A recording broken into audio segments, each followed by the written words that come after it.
President Trump says Interior Secretary Ryan Zinke is out. He's faced a number of ethical questions of late and federal investigations into some of his actions.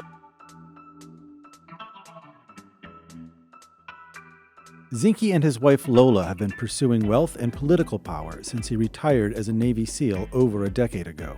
Now, he's under a reported investigation by the Department of Justice, which may involve his role in a property deal in his home state of Montana that is tied to the chairman of Halliburton. Zinke and his wife worked to turn property in Whitefish into a bed and breakfast and microbrewery.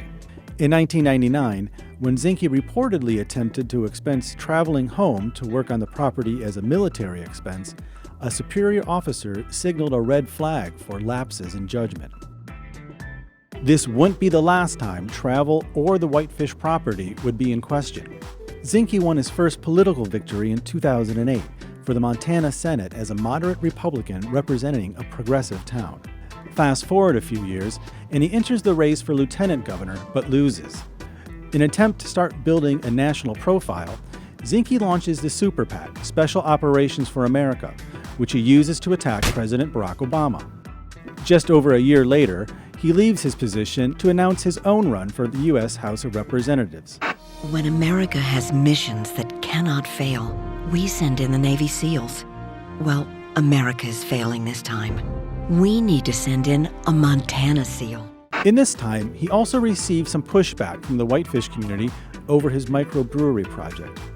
He's denied the permit for the brewery but allowed to develop the bed and breakfast. Then, the Whitefish City Council appoints him to a committee re-examining the zoning rules. With regards to a brewery, I've asked for a brewery because this is what began this whole process. And I think a conditional use permit to evaluate what the brewery is and what it's not. It's not a bar.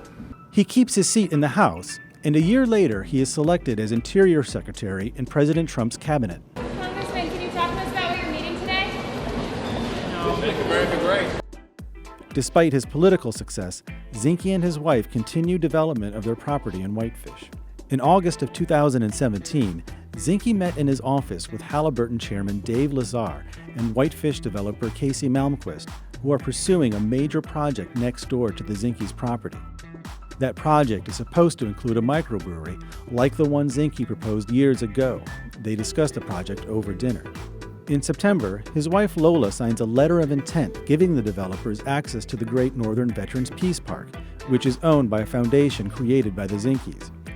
The development would not be possible without the zoning changes Zinke advocated for years earlier. To top it off, Zinke is also under fire for spending too much taxpayer dollars on travel for himself, his family, and friends. And those people that would suggest that my travel is inappropriate, complete and utter bullshit in its politics. He's also under investigation for stopping a proposed Indian tribal casino in Connecticut after lobbyists and lawmakers opposed to the project held numerous discussions with Zinke. One of the lawmakers was Nevada Senator Dean Heller, who reportedly wants Zinke's job now. Interior Secretary Ryan Zinke is set to step down at the beginning of next year.